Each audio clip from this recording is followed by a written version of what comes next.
Awesome. Awesome. Okay. So thank you everybody for joining us today for this We Rise workshop. My name is Elliot Richardson. I am the co-founder and president of the Small Business Advocacy Council.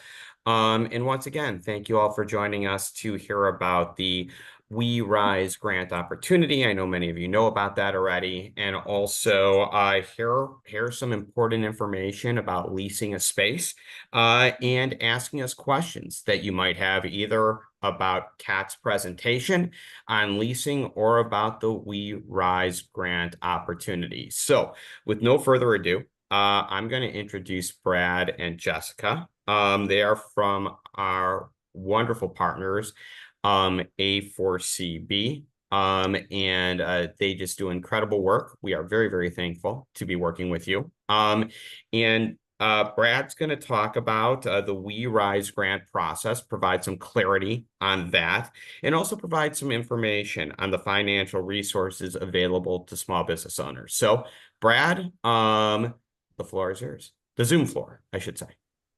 Elliot, thank you. And most importantly, thank all of you who are entrepreneurs for sharing your time with us. We know just how valuable every single second in the day is if you're running a business. This is what we do every single day, helping entrepreneurs to figure out smart ways to be able to grow their businesses with the constraints that they have.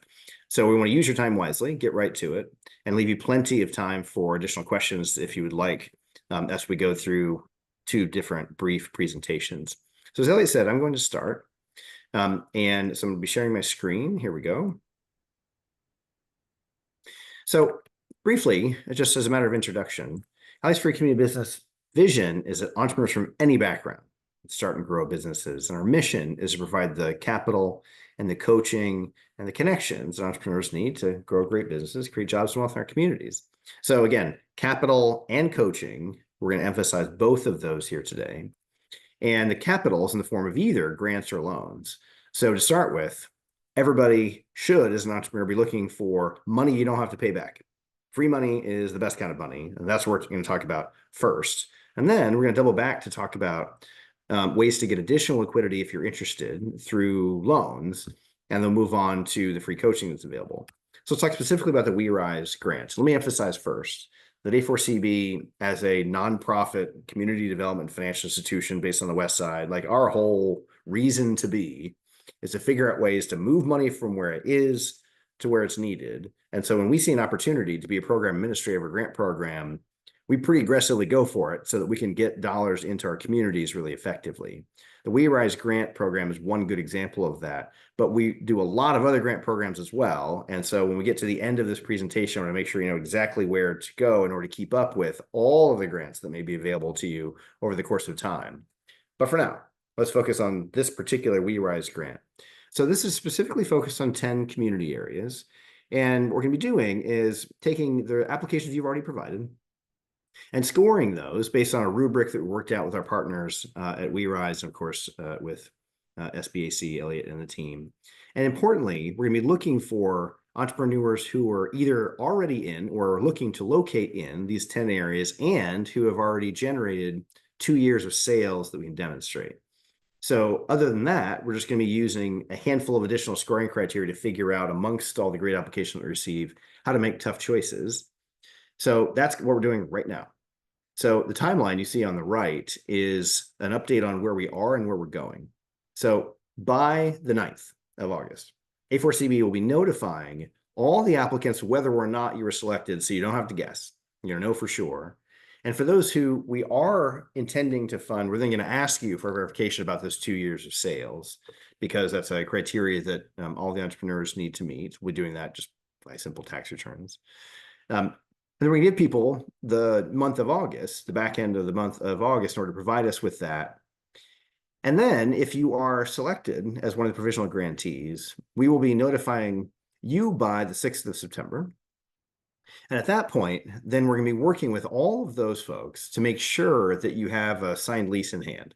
Now, we know that some people are evaluating whether or not to sign a lease in one of these 10 community areas, depending on whether they have grant support. Totally makes sense. But we want to make sure that if you are provisionally awarded subject to having the lease, then you're able to actually secure the lease, which means that those dollars are going where we would intend them to go. And you have all the way until the beginning of November in order to secure that lease. Now, how to do that, Katarina, we're talking about just a little bit. So between the 13th of September and the 13th of November, on a rolling basis, we will then be providing those grant dollars as soon as for each entrepreneur, we have the lease in hand that is part of the deal. So those are the steps that we're undergoing here. I think anybody has any questions about those steps over time, we'll kind of provide the specific contact information here in the webinar so that you know exactly where to go if you need something about all of this. But I hope that that's pretty clear on where we are and where we're going. We'll certainly take any questions that you have in a little bit. As I said, on top of the free money, and there's always going to be opportunities that continue to come in, which I want to make sure you're all aware of. We also provide loans. And so again, don't take out a loan if you can take out a grant. Why would you? But if you're not able to get a grant or you need more money than the grants, you need a combination, then just know that A4CB provides loans between $500 and $100,000. We aim to be very fast and flexible and have criteria, which I think is really important, but it's much different than what you'd expect at a traditional bank. So instead of making you submit 3 months worth of back and forth documents and going to this sort of committee in a back room, or God knows how a bank's going to evaluate you in the end, we basically have very clear criteria. Every single word of that criteria is on our site, a4cb.org/loans, every word of it. You either qualify or you don't, and we tell you exactly how much you will qualify for as well, because the formula is sitting right there. And then our interest rate is 9%, even though prime is 8.5% today. We're a little above prime, and we don't even use credit score. So if you have imperfect credit, that's fine. We're a mission-focused organization. We're trying to help. We're looking for people who have reasonably good habits and people who have a plausible path to be able to repay us, and that's it. And we show on our site exactly how to do that. So any questions about that, of course, when we get to the list of contacts for you, we'll make sure you know how to reach us there too. So beyond the capital, I mentioned in the beginning, our mission is the capital, coaching, and the connections. So beyond loans and grants, I should say, we do both term loans and lines of credit. I should have mentioned that. And depending on your need, depending on what the growth opportunity you have is that you want to invest in, we will talk to you about which of these two make more sense. Beyond the capital, though, we also provide coaching. So our coaching is always free. We'll spend as much time with you as you would like trying to solve for whatever it is you're trying to solve for. That coaching can come in the form of either one-on-one or in groups. So when we're working with somebody one-on-one, we are asking lots of questions about what you're trying to achieve so that we're grounding all of the time that we spend together in your needs. And then we use a 36-step methodology we've developed over a long period of time, knowing that those are the things that entrepreneurs need to be successful. Some of those you've already done. Great, but we'll check and just make sure that you're good on the basic building blocks. And some of those then will be the things that we need to work on next together. So that can be as little as one session or it can be a years-long relationship. That's entirely up to you, but we'll be there for you. And then beyond that, we also, again, capital and coaching connections. We also help if you happen to be in the food and beverage space. We are also the co-owners of the largest food and beverage incubator nonprofit in the country, and that's based on the west side at Lake and Kedzie and Garfield Park called The Hatchery. Happy to talk to you about that. We're also helping entrepreneurs to find the licenses that they need within the city of Chicago. And we spent a lot of time helping people build up their MBE and WBE relationships so that we're in a position to help those people get contracts when we have institutional partners who are looking for entrepreneurs in our neighborhoods to be able to secure those. So here's all the ways that you can reach us if you would like. Most importantly, I think a4cb.org is the place to go for all the things. We're going to put into the chat the specific contact information so you can just capture that if you have questions about this grant program. But obviously, we're going to be here for the rest of the time after the second presentation to answer any questions you have about that live. And then we'll be able to follow up afterwards as well. So Jessica, if you don't mind, I'd like for you to put the right contact information about grant-related questions for the We Rise offering into the chat so everybody can pick that up from there. Okay, with that, to be respectful of everybody's time, I'm going to stop and turn it back over to Elliot. Thank you. Thank you, Brad, for that. And what I'm going to do now is I'm going to introduce Karac, and she is an attorney who does a great deal of work in zoning and leasing, and we're very thankful to have you here. for this workshop. So, Kat, the floor is yours. Again, I keep saying the floor. I mean the Zoom screen is yours. So, you can talk to the folks who are interested in applying, or have applied, for this grant about the things they need to be concerned with as it pertains to zoning and leasing. Go ahead. Great. Thank you, Elliot. And thank you everybody for joining us. Congratulations. I am so excited to be here, and I'm excited for you and the future of your businesses. And I wish you the best of luck as you go through this application process. If you're selected, you have great resources on this call. Allied for Community Business, SBAC Empower. They do tremendous work in the community, and whatever questions or bumps you may have along the way, you have great people on this call, and all of them are available and are happy to help you get through whatever it is that you may be going through with your business. So to get started, I'm going to talk about land use and zoning and leasing. I will do a screen share, and hopefully we can make this a little bit more interactive. Let me try and make this larger on the screen. Can you see that? Yep, we Okay, can. great. Awesome. Okay. All right. So zoning and leasing for small business owners. I'm a land use and zoning attorney. I do some leasing. Leases come up all the time in my line of work. And typically when it comes up, unfortunately, it's when things go wrong. So I'm gonna talk about zoning, do an introduction so you're aware of it as you start exploring a space for your small business. And then we're gonna talk about leasing, and the way I think that it will, the lessons that I'm hoping to impart on you today, the best way to do that, I think, is to talk about what not to do, okay? So just as a word of caution, I'm an attorney, and I have to put a disclosure. None of the information that we're going to talk about today is intended to serve as legal advice. This is for informational purposes only. If at the end of the discussion you want to discuss your matter with me, you're more than welcome to schedule a free consultation on our website at Birchwood, www.birchwood.law. But if you have questions today, you can put them in the chat box, and I will try my best to answer them in a more general sense, to the best of my ability. So this is me. This is our contact information. And what is zoning? So we're going to dive right into zoning. Zoning is the division of land into different districts.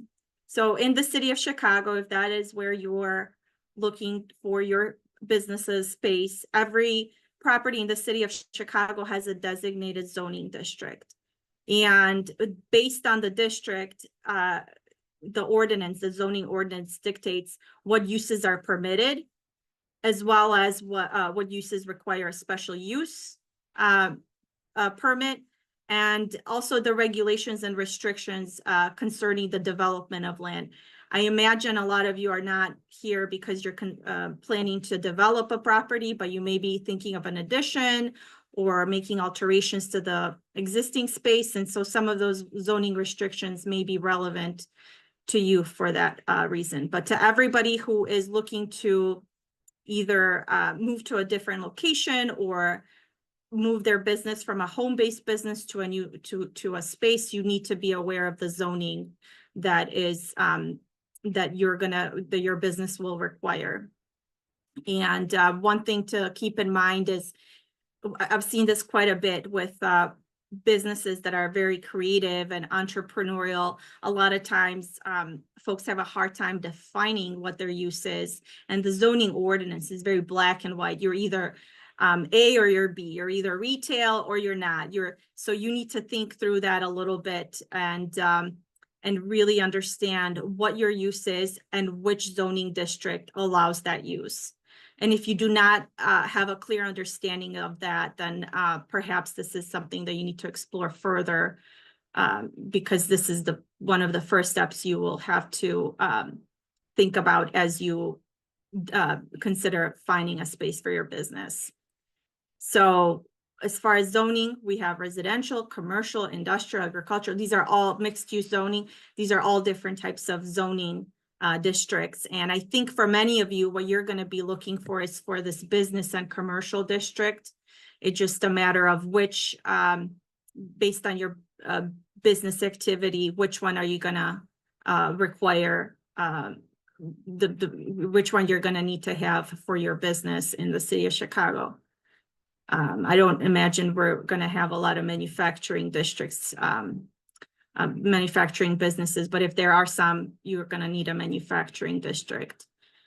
So 3 things to keep in mind.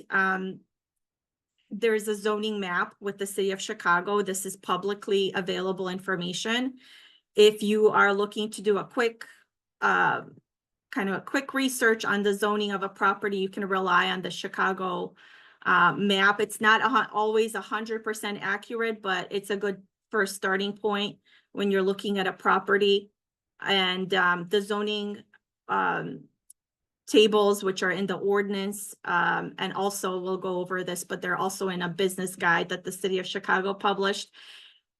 Just as kind of to get a sense of what the property is zoned, what the uses are, what uses are permitted. This is a good starting point. It is not necessarily what you would rely on as 100% the authority, but you would want to consult with an attorney or with somebody who's experienced in zoning before you decide that this is a property you want to sign a lease for. And the zoning ordinance also has zoning standards in it, but this is kind of getting into the weeds. So I want to take a more global view of the zoning process, so you at least have some familiarity of what to look for and where to look for it. So this, I will, if you want, I think this should be like a video. You can find the zoning map for the city of Chicago.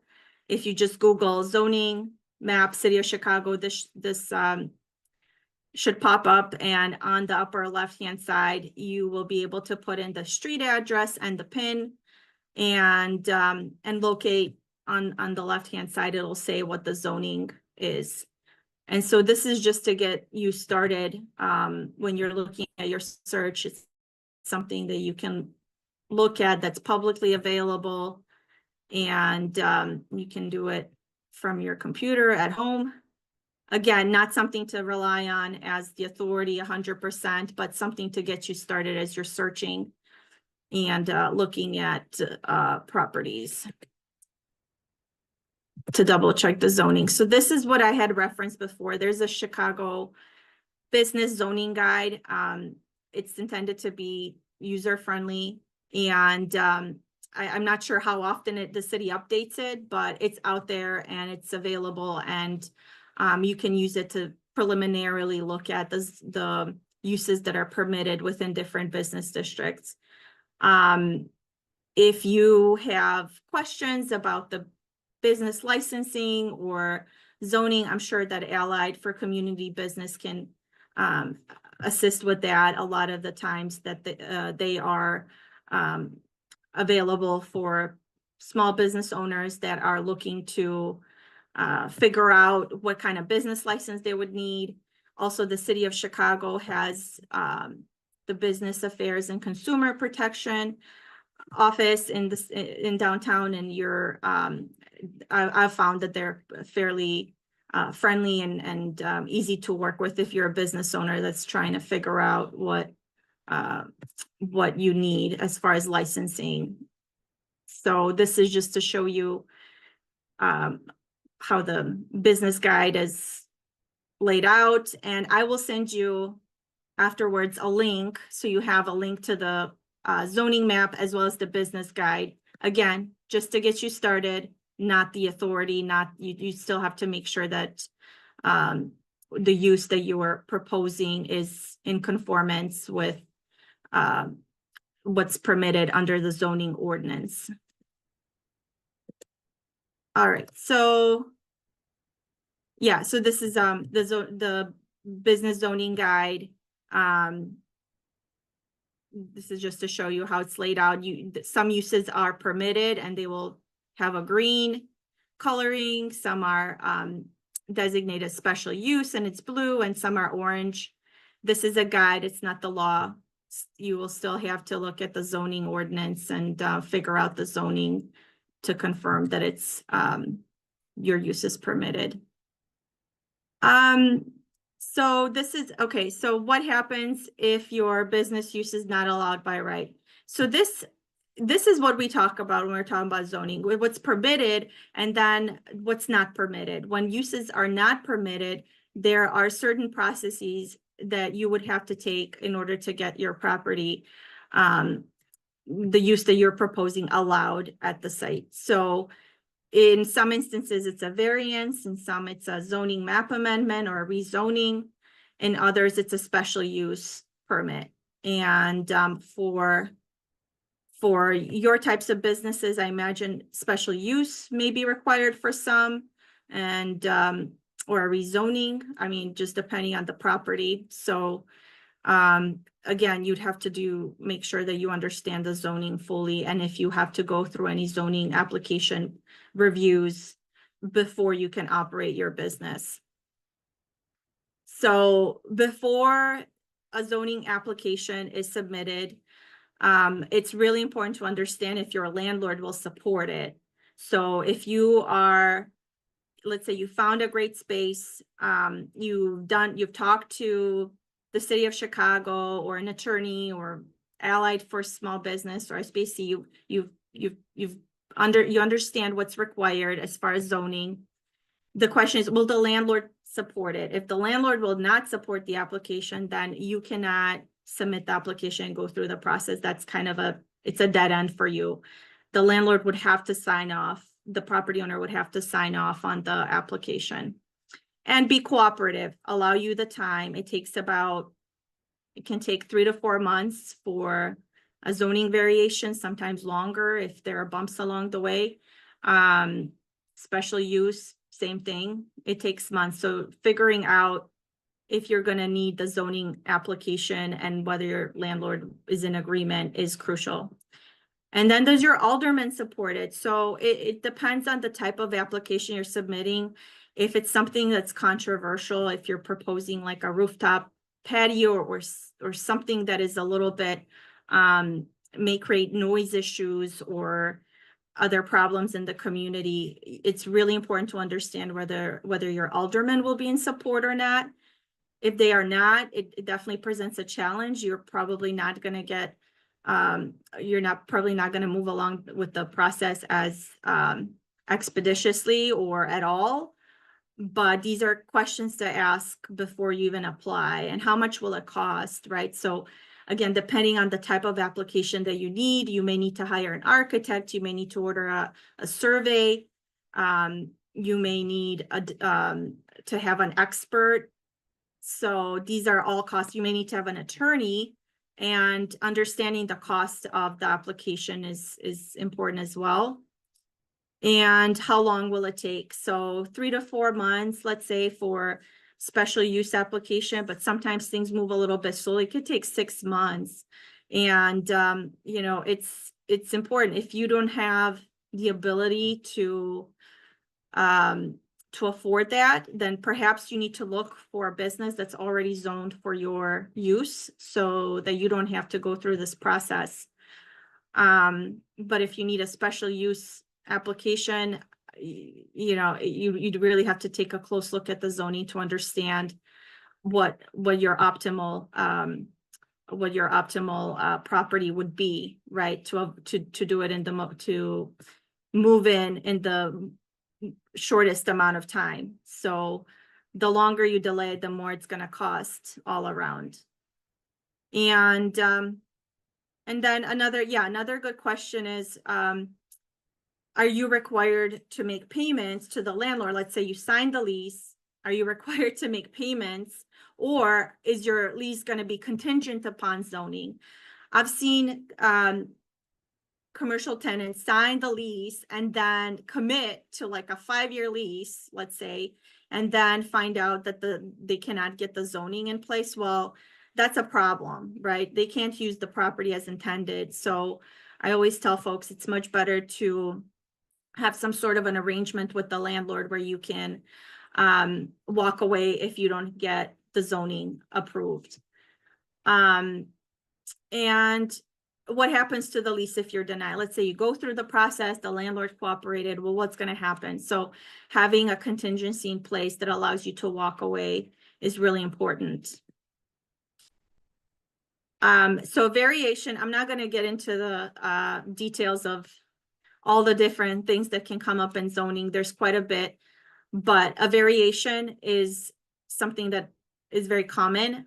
If you are, let's say, going to expand the property and encroach upon the setback, you may need a variation in order to make that happen. So for those of you that are looking to do some major work to the property, you may need to take a very close look with an architect at whether your proposal will comply with zoning, and if it's not, whether you'd need a variation or an administrative adjustment, which is a small, like a lesser version of a variation that does not require a public hearing process. So a rezoning is when let's say you have a property that is zoned residential, but you want to use it for business, commercial, then you'd have to rezone it. Change the zoning map to accommodate your use. And this process it can be very involved depending on what you're proposing to do. There is a public hearing process for all of the zoning applications except for well, all of them. You'd have to notify the neighbors. There's a notification requirement. So whether it's a variation, a rezoning, or a special use, public hearing, notify neighbors. There's quite a bit that's required. But if you have to go through that process, then making sure that you understand what it is and what's required of you and how to do it in the most efficient amount of time will be key. Special uses. So I included here some common special uses for businesses: pawn shops, gas stations, outdoor roof patio for restaurants, hookah bars, and this is the last one's a pretty common: hair, or nail salon, if another personal services salon is within 1,000 feet. This one is fairly common. There's a lot of salons in Chicago, and it comes up quite a bit. And yeah, this is just some more examples. But again, you need to, for whatever business activity you're proposing, you have to make sure that it conforms with zoning, or if not, that you understand what zoning application will be required. So these are just the steps: identify the zoning, research zoning regulations, develop a proposal, submit the application. Then there's a review process with the city. City staff will review it. It'll get scheduled for a public hearing, and then there's a decision. Hopefully it's a favorable decision, but if it's not, there is a 90-day period to appeal that decision, to challenge it. Yeah, so that's about it on zoning. It's very complicated, and this is pretty much all that I do all day, every day: zoning, land use. It's not something that is intuitive, that's easy. It's complicated. It's from figuring out the zoning to getting applications submitted to just going through the process. It can be very, very cumbersome. And unfortunately, I think that the city of Chicago is even more difficult than some of the other jurisdictions, the suburbs. It's more cumbersome to do it in the city of Chicago, and it's intimidating. And so if you're going through that process, you really need to make sure that you have the right guidance, and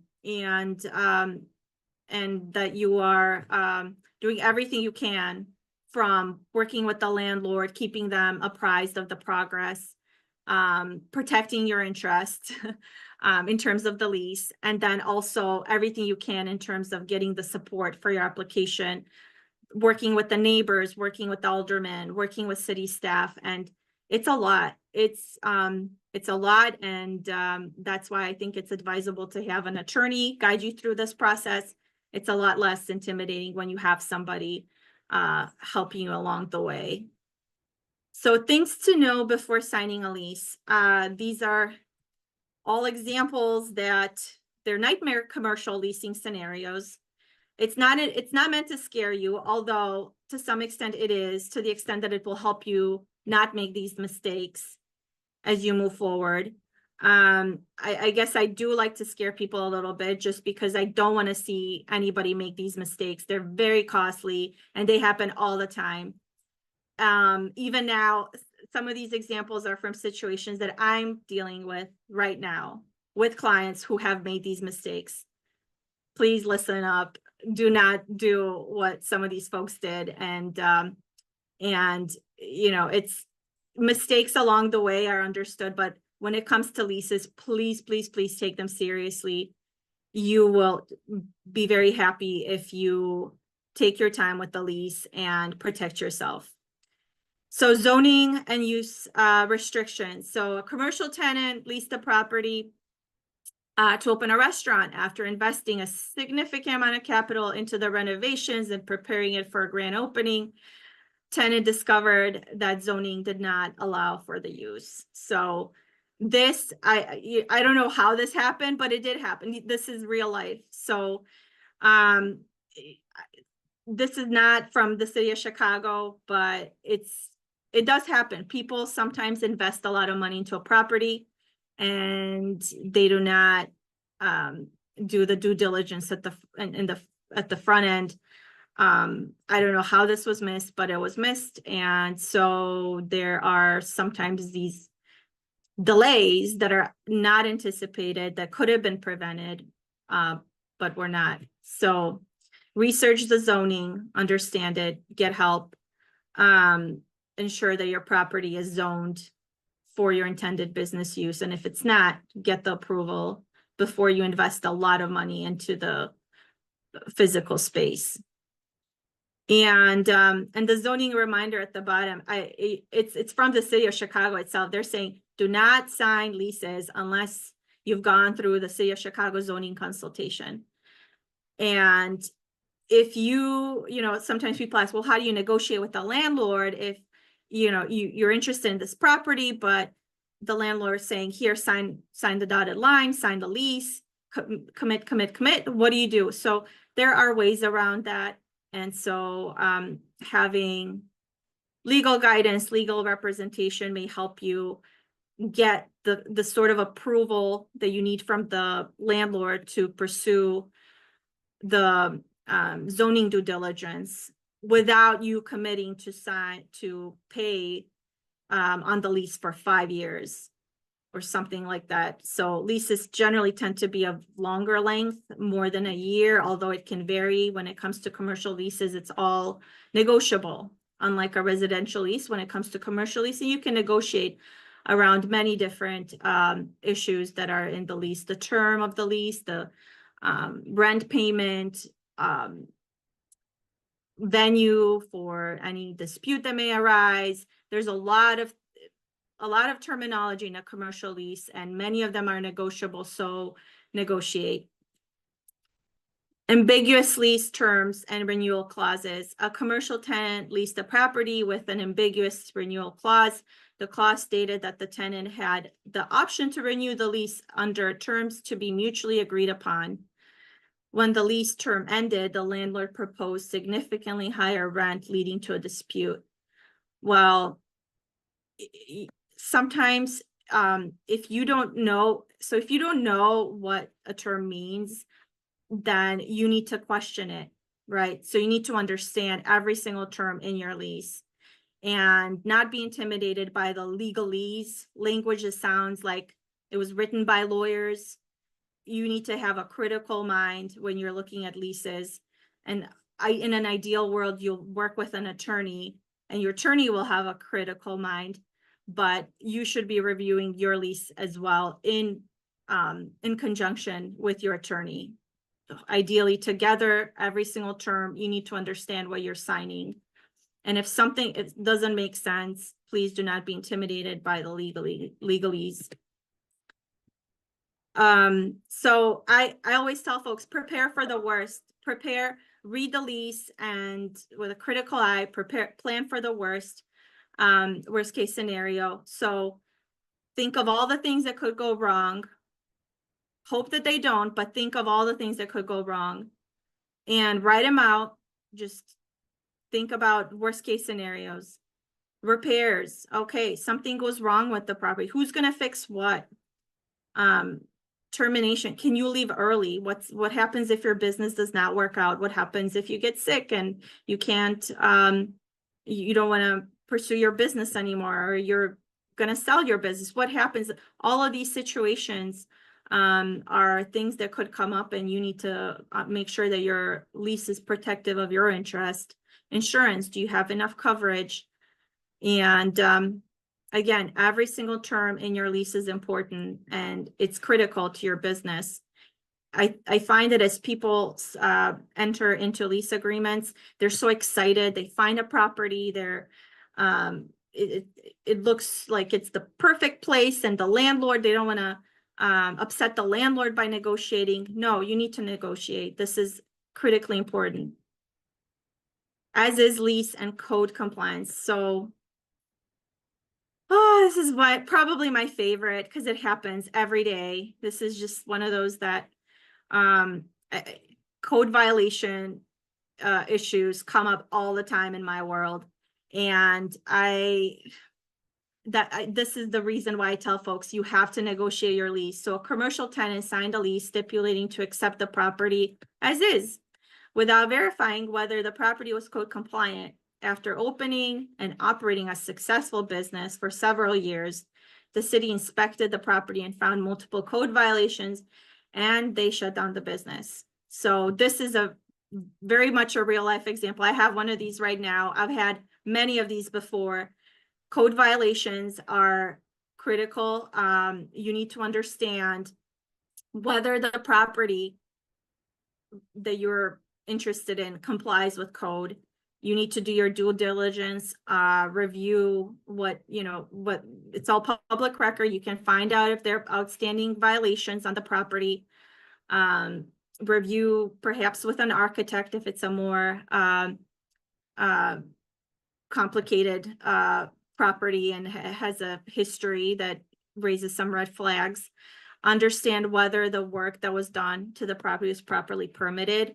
Understand what work you will need to do in order to get the property in compliance with the current building and building code, and understand the cost associated with that. So if you have to, let's say, tear down a wall and fix some wiring, sometimes it's plumbing, other times it's mechanicals, who's responsible for that? If you're taking on the lease as is, you're responsible for it.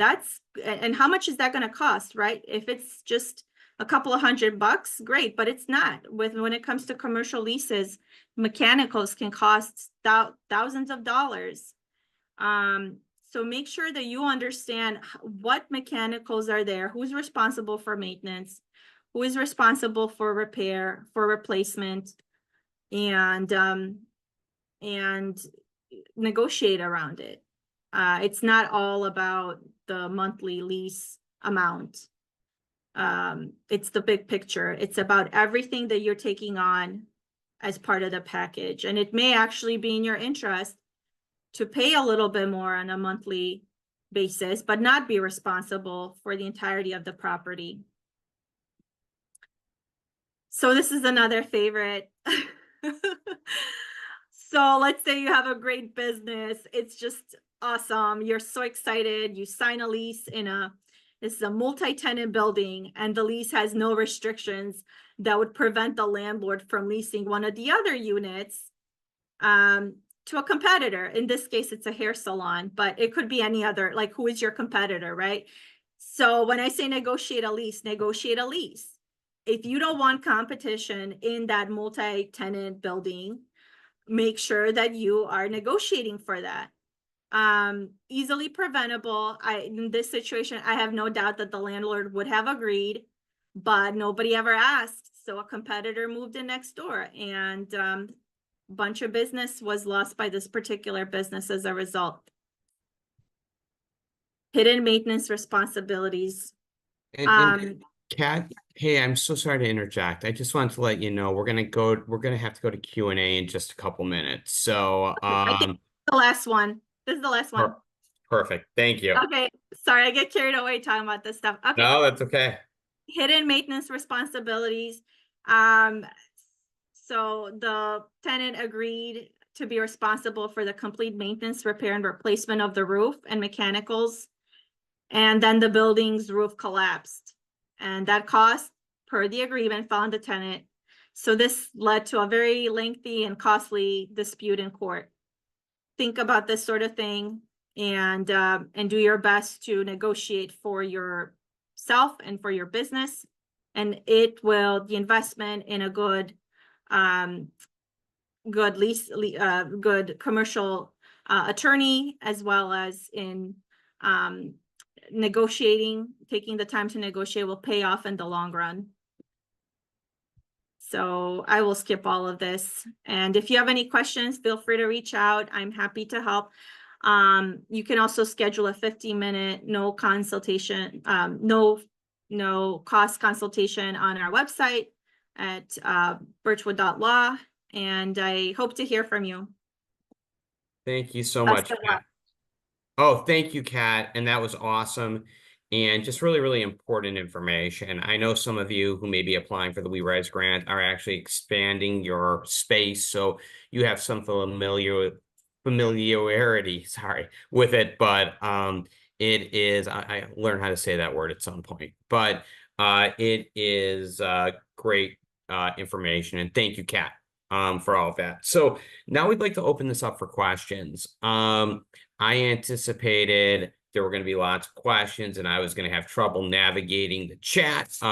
Right now, it looks like even I can do it. So that's good. So if you have questions, please don't be shy. Put them into the chat and I will direct them to the right person. And we have one right now, and that is from Jamie and Brad, and I'll let you take this. It says, do you have to be a business or can you be a nonprofit organization in these communities? Yeah, Jamie, thank you for the question. So there's a mixture of answers here depending on whether you're talking about grants or loans or coaching.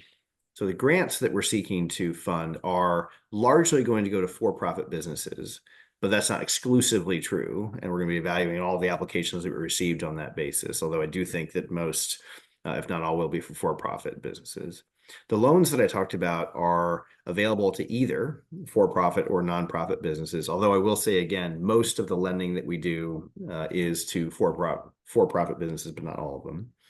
And the coaching we provide for free is available to anybody absolutely equally between for-profit and nonprofit businesses in our communities. So hopefully that helps depending on the service. Thank you, Brad. Are there other questions about the grant, the process, zoning, leases, anything? All right, we got one more. No, we do not. We have a comment, so that's wonderful, Samantha. So thank you for your comments as well. Well, if there are no questions, you know, you can always reach out to let me see. Does somebody have Megan, do you have a question? Hi, I certainly do. I was trying to catch you before you left away. Go ahead. We are what you consider a specialty shop with an array of perfumes, body, home products, things like that. Can you tell me, I know but we want to produce events in that same space. How does that fare with each other? Would you need to have zoning for something like that? Or is it just something you should still check with the alderman? Yeah. Great question. So you definitely want to talk to the BACP, the folks at the city of Chicago, about what type of licensing would be required. They're going to ask you questions about, they're going to look at the space and ask you how many times a year do you want to host your event? What kind of an event? How many people will be there? So depending on, are you going to charge a fee to the public, to members of the public for hosting an event? There is a PPA license and different type of licensing in general, depending on what you're proposing to do. Very, very critical, because what happens if you host an event without one, you may get cited with a citation for hosting without a license, and that can be costly as well. So the folks at BACP, they're good about answering questions, but do it on the front end. And if you're doing it in conjunction with opening a new space for retail, you definitely want to have a comprehensive discussion about all the uses that you're proposing to do. Perfect. Thank you. And, you know, the SBAC is working to try to reduce barriers and make it easier to get a special use permit. So, you know, glad to talk to anybody about that. And Megan, you opened the floodgates. So thank you, because we were about to sign off. And Brad, when will recipients be named?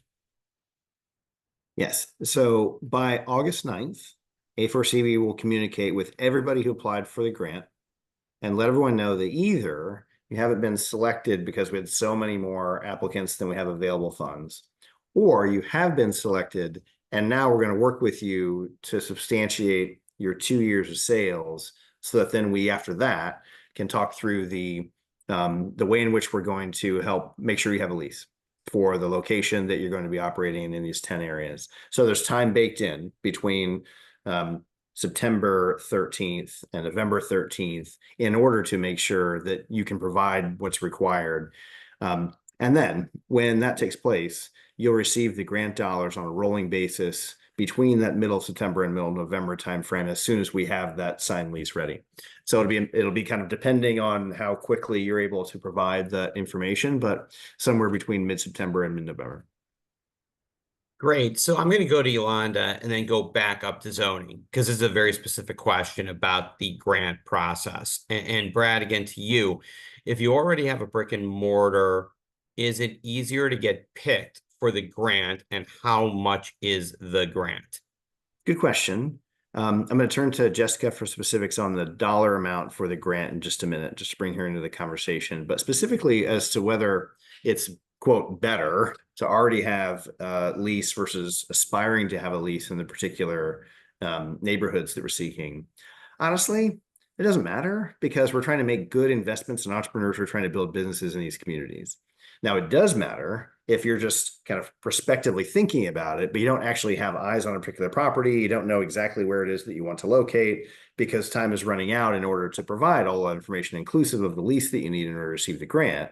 But if you're in a position in which you're pretty ready to go, and it's just a matter of finishing up the paperwork and signing a lease, then there's no real, I think, downside between that situation and already being a building where you've already got the lease signed.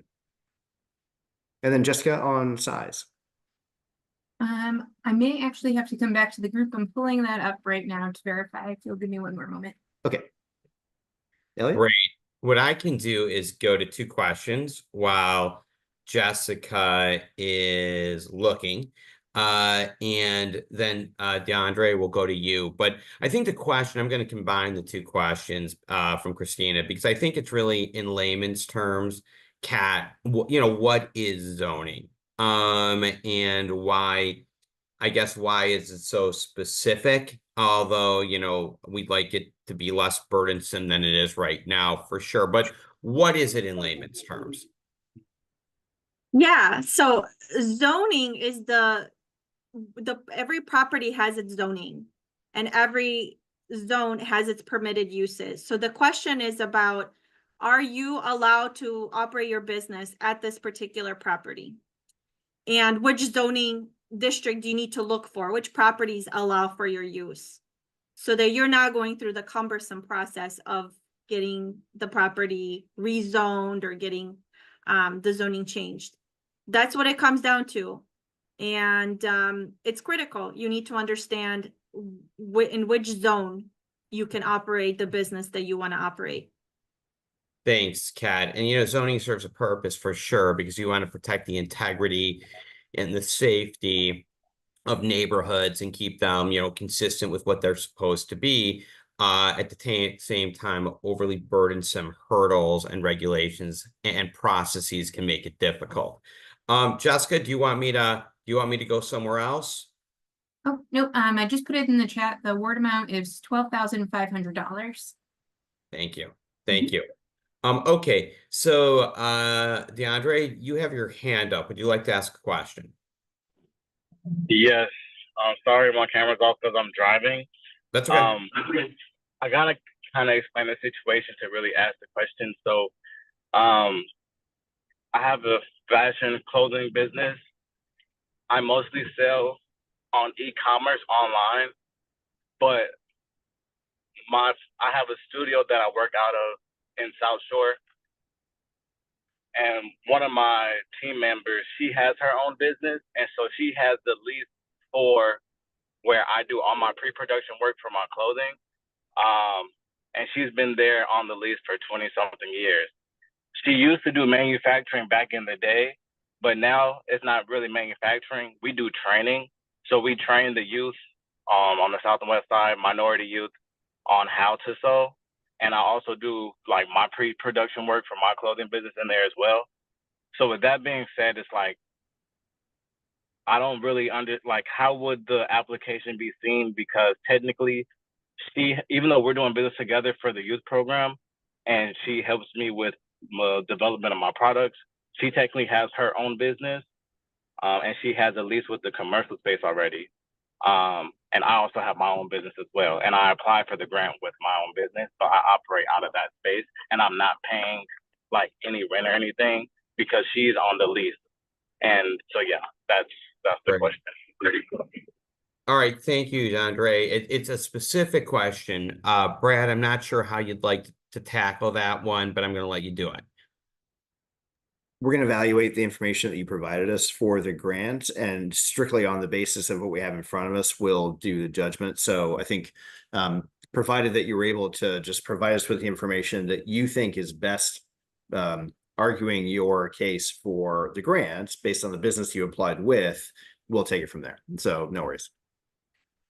Thank you so much. Now, this is a really good question, and it's what is needed to prove 2 years of sales? And maybe, Brad, I'd like to ask you a question to intersperse in there, and that is actually about revenue and the difference between gross and net revenue on the application. So 2-part question. Yeah. So first, the simplest way in order to meet this requirement is just to share with us the tax returns you've already filed. So we don't want anybody to have to create something else you haven't already created, because like you want to run your business, not fill out paperwork for some grant program. So that's what we're going to do. And provided that in the tax returns that you share with us, that you see that there's revenue there, then that's going to be good enough for us. And it shows that you've been in operation for at least 2 years. Now, it's a good question on which of the lines, Elliot, to your point, are most appropriate within the tax return for us to look at. There's the difference between, not to get all taxy, but you've got your gross revenue at the top, and then you got all the expenses and deductions, and you got the net income at the bottom. All we're looking for here is making sure that you have sales. So it's just gross revenue. That's all. We don't care how much money you made, none of that. We just want to make sure you've been in business. And the best way to do that is to collect the tax returns that substantiate the fact you've been in business because you signed your name on that and submitted that to the federal government. So that's the idea. Perfect. Thank you. Thank you, Brad, for clarifying that. All right. So what I don't see is any more questions, unless I missed one in the chat. If I missed one in the chat, feel free to raise your hand. I know we're running up on the hour. Okay. Well, I know Allies for Community Business and the SBAC is here to answer questions for you, to help you along the process. So thank you, Allies, for all that you do. And thank you, SBAC staff, for your work as well. Kat, tremendous information today. Really, talking to folks about the things they need to look at when not just signing a new lease, but expanding their lease is really, really important. So thank you for that as well. And I hope everybody has a wonderful day, unless anybody else has anything to add. Thank you, everybody. Thanks, everyone. Have a great day.